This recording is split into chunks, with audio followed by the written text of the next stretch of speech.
दोस्तों अस्सलाम वालेकुम GSM जी साईं GM सैयद ताजू मेहरबानियों काल रहबरे सिंध साईं GM सैयद जी 122 सालगिरह जी तकरीबात ऐं सियासी जलसा हुआ सन में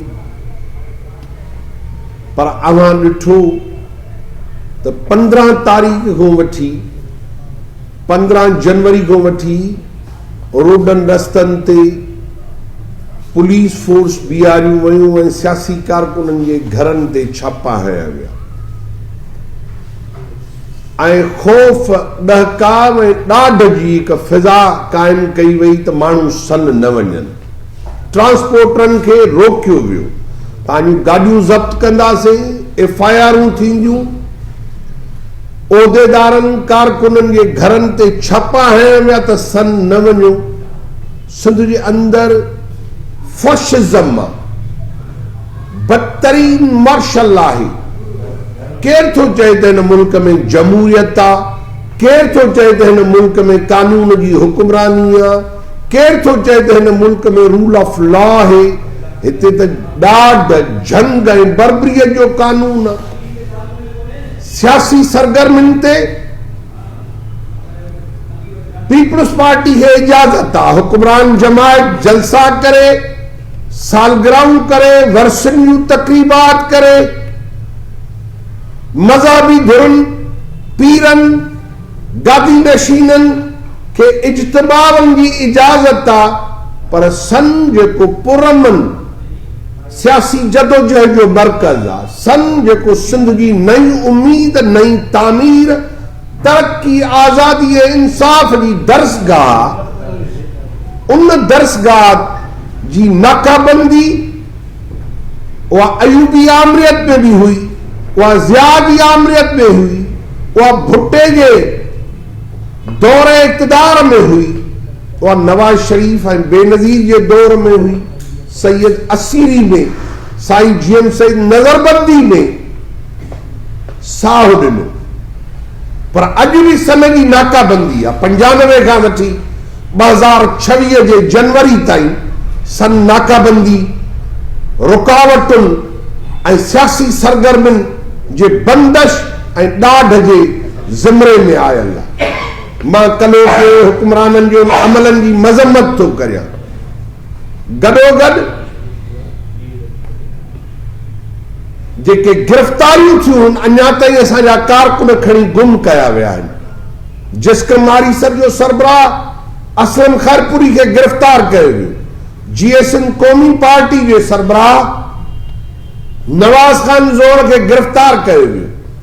जैकबाद ऐं उबावड़े खां वठी कश्मीर खां वठी कराची ऐं नगर पार्कर, सांगड़, बदीन, ठट्टो ऐं मीरपुर ख़ास जा इहे दादू जामशोरे जी सॼी शहरा, national highway, Indus highway police बंदि कया आहिनि।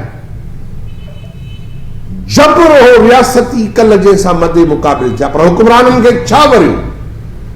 जेतिरी रुकावट विझंदव सिंध जो शऊर, सान्या, इल्म ऐं सिंध जे वजूद जी बका जे लाइ विढ़ंदड़ सिंध जा क़ौमी कारकुन सन तरफ़ ईंदा। सरकार मुकमिल तौर ते कल नाकाम थी आहे, पर पीपल्स पार्टी जी इन बदतरीन सियासी ऐं हुकूमती दहशतगर्दी जी मां मज़म्मत थो कयां, निसार खोड़े जी मज़म्मत थो कयां। त उहो थो चए त सन जी नाकाबंदी न कई अथऊं। ही सोशल मीडिया ते ही जेको सभु कुझु हले थो, को कूड़ जी का हद हूंदी आहे। पीपल्स पार्टी वटि कूड़ जूं बि के हदूं न आहिनि, का सरहद कोन्हे, हिन में का सियासी इख़्लाक़ियात कोन्हे। असां 20 तारीख़ ते सॼी सिंध में सन जी नाकाबंदी, सरकारी दहशतगर्दी जे ख़िलाफ़ ऐं क़ौमी कारकुननि जे गिरफ़्तारनि ख़िलाफ़ असां सॼी सिंध में पुरअमन एहतजाज कंदासीं, मुज़ाहरा थींदा। सन जी नाकाबंदी तरफ़ हुक्मराननि पंहिंजी रवश तब्दील न कई त हड़तालूं थींदियूं, धरना हणंदासीं, गिरफ़्तारियूं ऐं जबर पीपल्स पार्टी जो असां 70 जे ॾहाके खां वठी सिंधी क़ौमी तहरीक सहंदी थी अचे। पर सिंध में मजहबी इंता पसंदन के इज्तिमाउनि जी इजाज़त आहे। हुक्मरान अवाम जो खजानो खणी उनते जलसा कनि उनखे इजाज़त आहे। सरकारी गुंडागर्दी जी मज़म्मत सॼी सिंध कई आहे, सॼी दुनिया कई आहे। ऐं इहो सिलसिलो असां फ़ैसिलो कयो आहे त ही काल जेका रस्ता रोक हिननि कई हुई त ही सम्झनि था त ॿेट पीपुल्स पार्टी खपाए पई। तव्हां कोयलो उहो खपायो आहे ऐं हाणे वागू वारियूं अॻोड़ा था ॻाड़ियो त असांखे कोयलो जेको सऊदी जी दौलत खां वधीक दौलत थर रखे थो ऐं सिंध रखे थी, उहो कोयलो तव्हां खपायो आहे।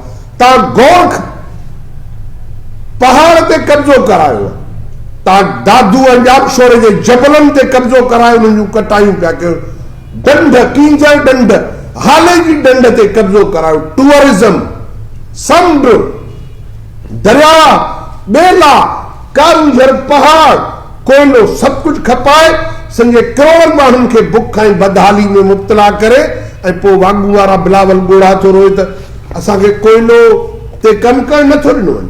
कोयलो पंजाब खे रोशन करे थो, सिंध खे उहो जलाए पियो, सिंध सड़े पई, पंजाब रोशन पियो थिए। पीपुल्स पार्टी रिश्वत जो ज़हर पीए पई ऐं सॼे माण्हुनि ऐं नौजवाननि खे आइस पई खाराए। एक्स्ट्रा जुडिशियल किलिंग छा आहे? अदालतुनि खां मथां क़त्ल 500 माण्हू अदालतुनि खां मथे क़त्ल करे चुका आहियो 2025 में। 700 माण्हू अपाहिज कया आहिनि, पुलिस गोलियूं हणी। पोइ नादर जमाली जहिड़ा इहे वाक़ियात रोज़ थींदा। सियासी तौर ते पुलिस खे एतिरो इस्तेमालु कंदा त पुलिस मनुष्यात जो धंधो कंदी, धाड़ेलनि सां गॾु हूंदी त धाड़ेल गर्दी, पीपुल्स पार्टी जी करप्शन गर्दी, मनुष्यात गर्दी, इहा पीपुल्स पार्टी जी एजेंडा आहे। इहा एजेंडा सिंध खे क़बूल न आहे। सिंध खपाइण जी पीपुल्स पार्टी जी एजेंडा आहे, इहा सिंध खे क़बूल न आहे।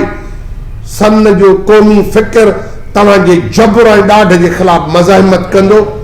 काल इहा पुरमन तहरीक जी, साईं जीएमस जे तहरीक जी इहा ख़ुशख़ूसियत हुई त काल कंहिं गाॾी जो शीशो न भॻो आहे, किथे पत्थर न हलियो आहे। हीअ अदम तशद्दुद जी तहरीक आहे, हुक्मराननि जी दहशतगर्दी जी रिथ आहे।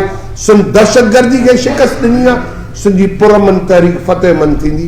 तव्हांजी महिरबानी।